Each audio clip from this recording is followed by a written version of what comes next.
Boa tarde a todos, eu sou a professora Adriana Bose e estou muito feliz de estar aqui compartilhando esse momento com vocês no primeiro simpósio online de Ciências Biológicas e Biomedicina da UESC.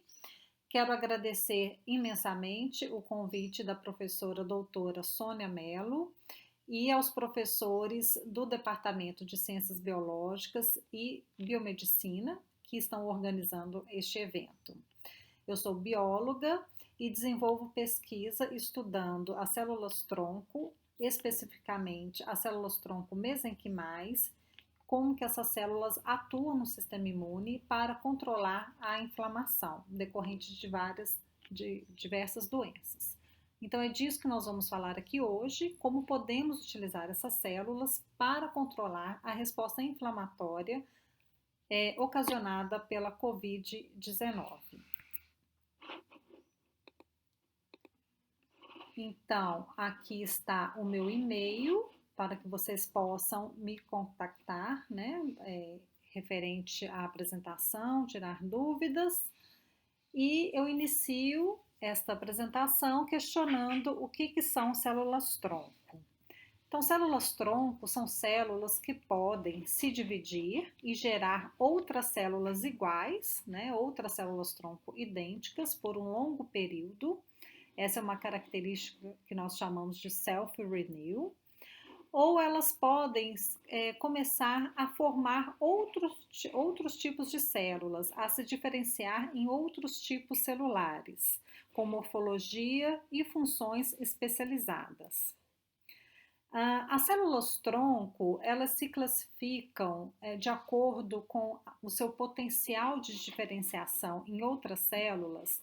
Elas se classificam em pluripotentes, que são aquelas células-tronco capazes de originar qualquer célula do nosso organismo, ou multipotentes, oligopotentes e unipotentes, que são células com um potencial menor de formar outros tipos celulares, mas que ainda são classificadas como células-tronco.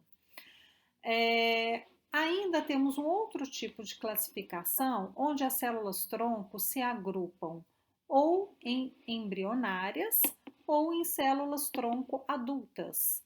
As células-tronco embrionárias são as células pluripotentes, aquelas que são capazes de formar qualquer tipo celular, né? Nós encontramos essas células somente no embrião, que está em desenvolvimento inicial, ou seja, até aproximadamente 5 dias de desenvolvimento. A partir daí, as células elas vão perdendo o seu potencial para formar outros tipos celulares, né? E são classificadas como adultas. Então, as células adultas incluem as células multipotentes, oligopotentes e unipotentes. Nós encontramos essas células adultas também na vida intrauterina, em embriões já de 4 semanas, daí para frente, né? Pós-nascimento, também temos as células-tronco adultas e no homem adulto. Então, nós conseguimos extrair essas células facilmente também no homem adulto. As células-tronco mesenquimais, que nós vamos falar aqui hoje, elas estão dentro das células-tronco adultas e são células multipotentes. Então, essas células, elas têm também a característica de self-renew, porque elas se dividem e sempre estão estocando células iguais a elas. E elas também podem se diferenciar em outros tipos celulares, principalmente células relacionadas com o mesoderma, né, do tecido mesenquimal. Então, células do tecido ósseo, os osteoblastos, do tecido cartilaginoso, os condrócitos e condroblastos, né? E do tecido adiposo, os adipócitos. Então, essas células, elas são responsáveis pela manutenção dos tecidos mesenquimais adultos. Nós podemos extrair essas células, né? Encontrar essas células em vários tecidos sendo que a medula óssea e o tecido adiposo são as fontes mais estudadas. Quando em cultura, essas células-tronco, as células-tronco mesenquimais, elas apresentam uma morfologia alongada, como vocês podem ver aqui, nós falamos que é fusiforme, que é bem semelhante aos fibroblastos, né? Outro tipo celular que já está terminantemente diferenciado. Essas células, elas são fáceis de cultivar, né? Fáceis de isolar, e podem ser mantidas em cultura por um tempo bom. O interessante de trabalhar com as células-tronco mesenquimais é porque elas têm uma plasticidade funcional, né? Elas atuam tanto no reparo tecidual, uma vez que elas são capazes de formar outros tipos celulares, elas são multipotentes, quanto também no sistema imune. Elas atuam no sistema imune, diminuindo a ativação das células do sistema imune. E dessa forma, elas desencadeiam uma imunossupressão, que é importante para controlar a inflamação quando está exacerbada. Então, como que as células-tronco mesenquimais exercem a sua função de reparo? Quando nós temos um tecido que está com uma lesão, né, vai ser desencadeado aqui uma resposta inflamatória devido à migração de células do sistema imune para esse local e, ao mesmo tempo, células-tronco mesenquimais próximas migram para essa região, atraída por fatores quimiotáticos. No local, essas células-tronco mesenquimais, elas secretam fatores de crescimento que vão agir nas células vizinhas, contribuindo para o crescimento e a proliferação, né, dessas células dos tecidos e também a função de regeneração. Ela também atua na formação de novos vasos, ela libera fatores que vão promover a angiogênese, que também é importante para a vascularização do local. Além disso, outros fatores que vão diminuir a ativação das células imunes nessa inflamação. Então, no final, nós temos aí um reparo tecidual promovido pelas células-tronco mesenquimais. Isto falando de uma forma bem ampla, viu, gente? Porque aqui, né, nós temos um mecanismo muito mais do que está exposto aqui nesse slide.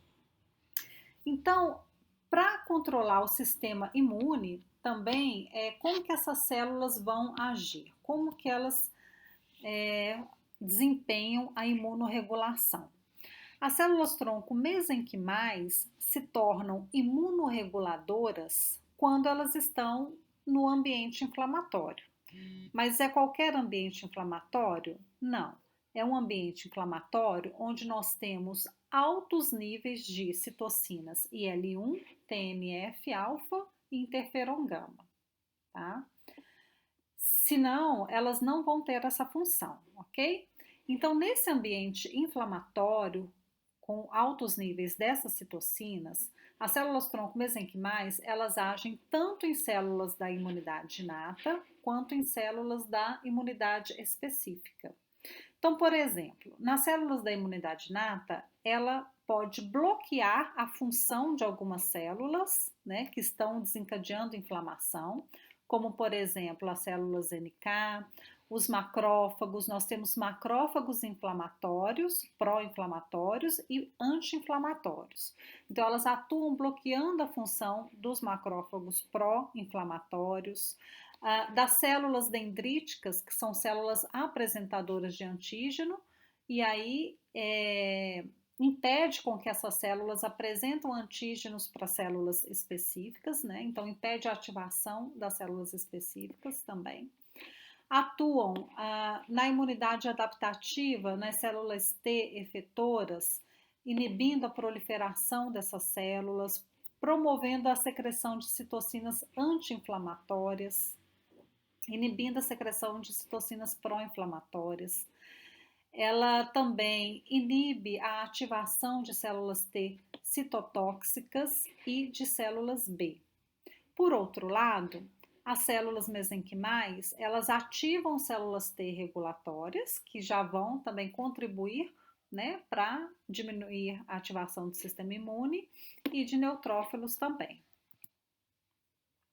Então, essas funções todas que eu falei, elas são desempenhadas por fatores que são secretados pelas células ou também pode ser devido ao contato célula-tronco com célula do sistema imune, tá? Então, as células tronco mesenquimais, elas secretam citocinas, fatores de crescimento, mediadores anti-inflamatórios e liberam vesículas, né, que são denominadas de exossomos. Então, esses fatores todos é que vão estimular células regulatórias e inibir células inflamatórias. Com isso, essas células têm sido estudadas porque elas apresentam um grande potencial terapêutico. Então, por meio do secretoma, né? Por meio dessas citocinas, dessas quimiocinas, desses fatores que elas secretam. Então, quando elas modulam as células imunes, elas reduzem a inflamação, tá? Elas podem também reduzir a apoptose e a fibrose e promover a angiogênese. Também regeneram tecidos, porque elas têm um potencial, né, elas são multipotentes, têm um potencial para diferenciar em outros tipos celulares, além de reporem o seu próprio estoque. Então, essas funções de atuar no sistema imune, controlando a inflamação e de regenerar tecidos são muito importantes, por exemplo, para a Covid-19. Vocês vão entender mais para frente um pouquinho. Quais as vantagens do uso das células tronco mesenquimais na terapêutica, além dessas funções que nós vimos até agora? Além disso, essas células, elas não têm problemas éticos para a gente trabalhar com elas, porque são células que nós conseguimos obter no homem adulto, né? A gente extrai de tecido adiposo, de medula óssea, de polpa dentária, de sangue menstrual. Então, tem várias pesquisas aí que mostram extraindo, trabalhando com células mesenquimais de diferentes fontes. Com isso, elas são de fácil obtenção, né? São multipotentes, que é a função delas para regenerar, e expandem in vitro de uma forma até rápida para o uso clínico. Essas células também, elas podem ser estocadas, né, de nitrogênio líquido para ser utilizadas posteriormente na clínica. E uma grande vantagem é que elas não expressam a molécula de MHC, que é responsável pela rejeição. Então, um dos fatores problemáticos, às vezes, na terapêutica celular é a rejeição. Então, essas células, elas não expressam essa molécula. Os ensaios clínicos que estão sendo conduzidos com elas têm mostrado uma segurança e eficácia.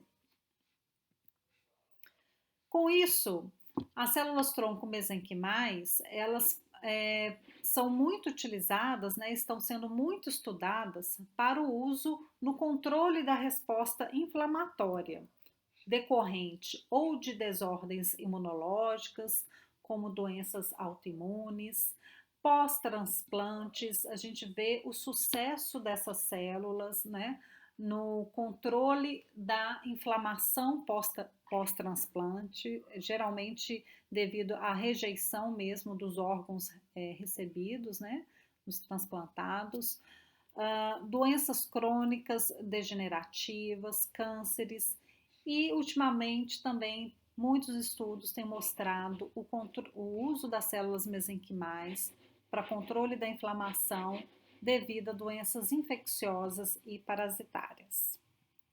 E é aqui que entra o coronavírus. Então, como poderíamos utilizar essas células como estratégia terapêutica para a Covid-19? Antes disso, nós temos que entender, né, relembrar aí o curso clínico da Covid-19. Então, a Covid-19, essa infecção, né, causada pelo vírus SARS-CoV-2, ela se inicia no estágio de incubação, que nós chamamos de estágio 1 de infecção, que muitas vezes aqui as pessoas, os pacientes, ainda não apresentam sintomas propriamente dito, ou apresentam de uma forma mais branda, né, não específico, como um mal-estar, uma diarreia, tosse seca, uma febre mais branda. Os sinais clínicos já revelam baixo nível de linfócitos no sangue, aumento do tempo de protrombina, né, que é o tempo necessário para estancar uma hemorragia, e aumento, por exemplo, do dímero D, que é um indicativo de trombose. Então, é uma fase assintomática, onde o vírus ele pode ser detectado ou não. Essa fase é uma fase de grande resposta do sistema imune, resposta inicial. É aqui que o sistema imune específico ele será ativado, tá? E se ele não conseguir conter essa infecção inicial, a doença evolui para o estágio 2, que é chamado de fase pulmonar, onde nós temos um período sintomático não severo, ele é caracterizado como leve a moderado, sendo que o vírus aqui ele é detectado, tá? Então nessa fase o paciente ele já começa a sentir falta de ar, ausência de oxigênio, né, hipóxia e um profundo cansaço. A imagem torácica já é anormal e já são detectados níveis de transaminase elevados, que são indicativos de inflamação do fígado. Ainda, se o paciente não conseguir conter essa infecção, então a doença vai evoluir para o terceiro estágio, que é um estágio caracterizado por uma intensa inflamação. Então, uma inflamação exacerbada. Então, vocês podem ver aqui, ó, que a resposta imunológica, ela é maior no início e depois ela não funciona, né? Então, ela vem diminuindo. Então, nós temos agora aqui muita inflamação. É um período sintomático respiratório severo, com uma alta carga viral. Aqui a gente já percebe um desconforto respiratório agudo, né? Então desenvolve-se a síndrome do desconforto respiratório agudo e a síndrome da resposta inflamatória sistêmica, porque o vírus ele começa a se espalhar para todo o organismo, infectando todas as células que têm os receptores para ele, né? O ACE2. Nesse momento, os níveis de marcadores de inflamação, eles também são bem elevados, então é fácil diagnosticar esse estágio 3. A boa notícia é que a maioria dos pacientes, eles ficam, né, no estágio 1 e estágio 2 e conseguem recuperar espontaneamente, dentre 14 e 20 dias. E cerca de 15% dos pacientes que não tiveram sucesso, né, nesses estágios iniciais, que o sistema imune não conseguiu conter a infecção, eles evoluem para o estágio 3 e necessitam de um tratamento, né, na unidade de tratamento intensivo, de hospitalização e ventilação mecânica. Então, geralmente, esses pacientes, eles estão com o sistema imune debilitado. Então, são pacientes mais idosos e que têm alguma comorbidade relacionada. Os tratamentos disponíveis para a Covid-19, ainda nós não temos um tratamento específico, né? Nós temos tratamentos em estudos e vários fármacos antivirais estão sendo testados, né? Então já se falou muito de cloroquina, hidroxicloroquina, os estudos clínicos estão acontecendo aí a todo vapor. Então, são tratamentos que são feitos, às vezes, no estágio mais precoce e outros em estágios mais avançados. Então, inicialmente, tenta-se reduzir a imunossupressão e, no momento mais avançado, tenta-se controlar essa inflamação por meio de corticoide, imunoglobulina humana, né, já pronta, uma imunidade pronta, reduzir a inflamação, enfim, várias estratégias estão sendo testadas.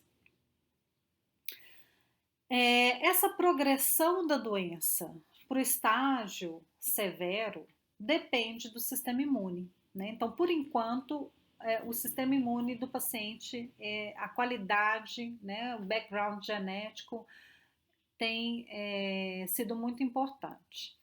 Então, nesses estágios, no estágio inicial, é muito importante que a gente tenha uma resposta da imunidade adaptativa, que possa conter esse vírus, que os nossos linfócitos B possam produzir anticorpos neutralizantes e evitar com que o vírus infecte outras células do organismo, e que os linfócitos T citotóxicos consigam eliminar, destruir a célula que está infectada. Então, se essa resposta imune adaptativa falhar nos primeiros dias da infecção, o paciente ele evolui para o estágio severo. E aí a gente vai ver uma propagação do vírus, infectando as células que expressam os seus receptores, né? Então, são principalmente, além das células do pulmão, células do intestino e do rim também.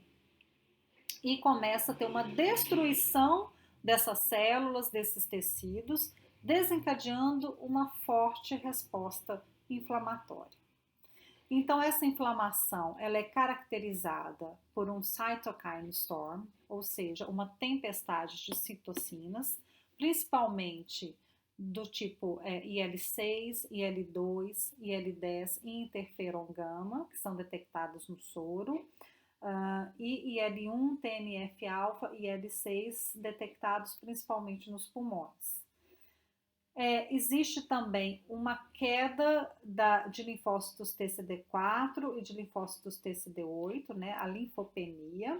Então, é um indicativo de que essas citocinas, elas não estão sendo produzidas por esses linfócitos, e sim por células da imunidade inata, né, neutrófilos, monócitos, e não estão fazendo sucesso, não estão tendo sucesso na recuperação do indivíduo, porque ele continua com um quadro clínico de piora, né? Então, na verdade, ele está piorando cada vez mais.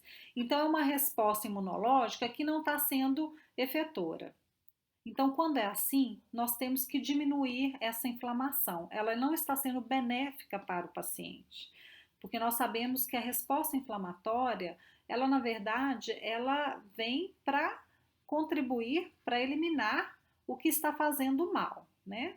Mas quando não consegue, quando o organismo não, quando essa inflamação não consegue eliminar o patógeno, acaba sendo prejudicial para os tecidos, acaba destruindo as células do próprio indivíduo. Além da gente observar também uma atrofia de tecidos linfóides secundários. Bom, então, as intervenções clínicas disponíveis, né, para a Covid-19 estão acontecendo mais em relação de um suporte respiratório, né, por meio de uma ventilação mecânica, ventilação não invasiva ou invasiva, medicina antiviral não específica, então vários antivirais têm sido testados, que têm sucesso para outros vírus, o controle da temperatura, né, o antitérmico, diminuição da resposta imunológica por meio de corticoides e imunorregulação também, e até medicina chinesa, dentre outros. né, não existe um tratamento específico ainda para a Covid-19 e nem vacina, né? Então, estamos na busca de uma vacina também. Então, a inflamação é o principal fator que está causando essa desordem respiratória no estágio severo. Então, é muito importante que a gente consiga controlar esta inflamação. A grande pergunta é como que nós controlamos essa inflamação? Aí que entram as células tronco, né, com uma grande esperança, porque essas células, vocês viram, né, nós discutimos nos slides anteriores, que elas têm a função de atuar no sistema imune e aí também controlar a inflamação e também tem uma função de reparo celular do dano pulmonar. Então, essas células, elas parecem ser promissoras para o tratamento da Covid-19 em conjunto com outros fármacos, porque obviamente elas não têm uma função específica contra o vírus. Então, há necessidade de montar um tratamento associado, tá? Outros estudos também com células tronco mesenquimais mostram o sucesso do uso dessas células para conter síndrome de desconforto respiratório agudo decorrente de outras viroses, como H5N1 e H9N2. Então, isso anima, né, os pesquisadores a fazerem ensaios clínicos propondo essa terapêutica para a Covid-19. Eu estou mostrando aqui para vocês um artigo de revisão, né, sistemática que avaliou o potencial das células tronco mesenquimais para tratar a Covid-19, caracterizada pela síndrome do desconforto respiratório agudo. Então, esses pesquisadores, eles apresentam resultados que eles, na verdade, eles analisaram 9 estudos, eles selecionaram 9 estudos de 2.691 estudos. Então, eles pegaram estudos que foram publicados desde 1990 até 31 de março de 2020, que utilizaram células tronco mesenquimais para tratar infecções virais. E foram lapidando esses estudos até chegarem naqueles que tinham mais a ver com a Covid-19. E resultaram de 2.691 estudos, ficaram 9 estudos, tá? Então, nesses 9 estudos, eles utilizaram células tronco. Alguns estudos administraram essas células via intratraqueal, outros via intravenoso. Cerca de 200 pacientes participaram, né, nesses estudos, totalizando, né, 200 pacientes, que foram seguidos após a terapêutica com células tronco mesenquimais, eles acompanharam esses pacientes, alguns estudos 14 dias, outros estudos acompanharam até 5 anos. As células que esses pacientes receberam eram de outras pessoas, então eram células halogênicas, e as fontes também eram diversificadas, tá? Então, tiveram estudos com células tronco da medula óssea, outros do cordão umbilical, tecido adiposo, sangue menstrual, etc. A mortalidade não foi significativa, apesar dela ter acontecido, e não foram relatados efeitos adversos sérios. Os efeitos adversos que aconteceram, eles foram resolvidos espontaneamente. A maioria dos estudos apresentou melhora de dados radiográficos, função pulmonar e níveis de biomarcadores inflamatórios. Tá? Não teve nenhum estudo que utilizou mais de uma fonte de células tronco diferentes para que fizesse uma comparação entre elas, qual que seria mais efetora. Bom, o que a gente conclui desse apanhado todo, né, e de outros artigos que também tem publicados aí?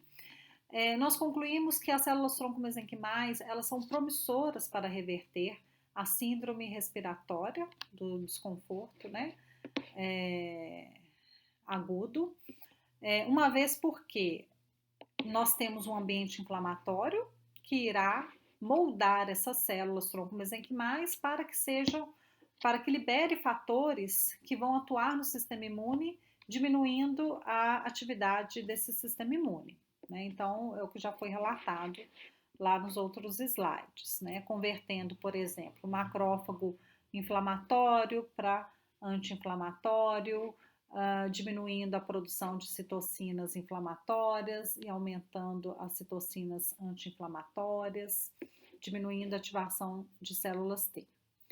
E com isso, essas células também, as células tronco-mesenquimais, conseguem reparar as células do parênquima pulmonar, né? Consegue aumentar a função pulmonar e diminuir a mortalidade. Agora, eu trago aqui para vocês estudos clínicos que estão acontecendo no mundo para a Covid-19, tá? Estudos clínicos no geral, não só com células tronco. Então, ó, tem um site que é o clinicaltrials.gov, onde nós podemos fazer a pesquisa de todos os estudos clínicos que estão acontecendo, que são depositados aqui nesse site. Então, esses resultados são do dia 31/5, de domingo agora, que eu fiz essa pesquisa, e cerca de 1.833 estudos clínicos estão sendo conduzidos no mundo para a Covid-19. Desses 1.833, 27 estudos estão acontecendo no Brasil, tá? E 295 estudos são com células, né? São estudos que usam células para tratar a Covid-19, não sejam especificamente células tronco, mesenquimais, qualquer tipo de célula. Eu fiz a busca com Covid-19 e célula. Opa, deu uma falha aqui na apresentação. E 135 estudos estão utilizando células tronco mesenquimais para tratar a Covid-19. Então, recapitulando, né? 1.833 estudos clínicos, 295 estudos são com células, em geral, e 135 estudos são com células tronco mesenquimais, tá? E desses 135, um estudo está sendo realizado no Brasil com células tronco mesenquimais.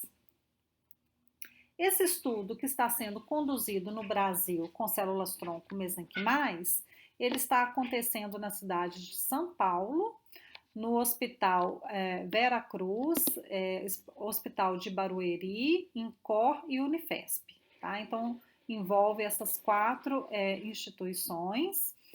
É um estudo que ainda não está recrutando pacientes, no momento que eu fiz a pesquisa, né? E o início dele está previsto para esse mês de junho, com os resultados previstos para agosto. Então, serão utilizados aqui 90 pacientes, sendo que 60 irão receber células tronco mesenquimais e 30 pacientes irão receber placebo, tá? Os pacientes receberão essas células tronco mesenquimais para tratar a Covid-19 severa, a pneumonia severa, que é a que tem a inflamação exacerbada. Se vocês tiverem interesse, né, vocês podem acessar lá no Clinical Trials esse estudo e ver mais informações sobre isso. Bom, é claro, gente, que esse tratamento com células tronco mesenquimais é importante que se tenha associação com outros fármacos também, né? Como eu comentei lá atrás, a célula tronco mesenquimal, ela não vai atacar o vírus. E uma característica importante também é que ela não tem o receptor do vírus, né? Além dela não causar a rejeição, então eu posso utilizar uma célula tronco mesenquimal de uma outra pessoa, ela também não tem o receptor para a entrada do vírus, a proteína, o receptor ACE, né? que o vírus utiliza. Então, essa é uma vantagem também, porque senão poderia ser até ruim. Eu estou colocando mais uma célula no paciente, onde, por exemplo, o vírus poderia se multiplicar. Então, isso não acontece, pelo menos é o que tem sido mostrado na literatura. E aí, o futuro, né? Nós aguardamos e esperamos que num futuro próximo a gente possa ter já um tratamento mais assertivo para a Covid-19, uma vacina, né, que possa ser um tratamento preventivo e que nós possamos estar juntos brevemente. Eu deixo aqui o meu agradecimento, muito obrigada pela atenção de vocês e eu vou tirar dúvidas de vocês hoje numa live que eu vou fazer no Instagram, Adriana Bose, PhD, às 8h30, tá? Então eu espero vocês lá nessa live para a gente tirar as dúvidas e agradeço imensamente a participação nesse simpósio. Um grande abraço.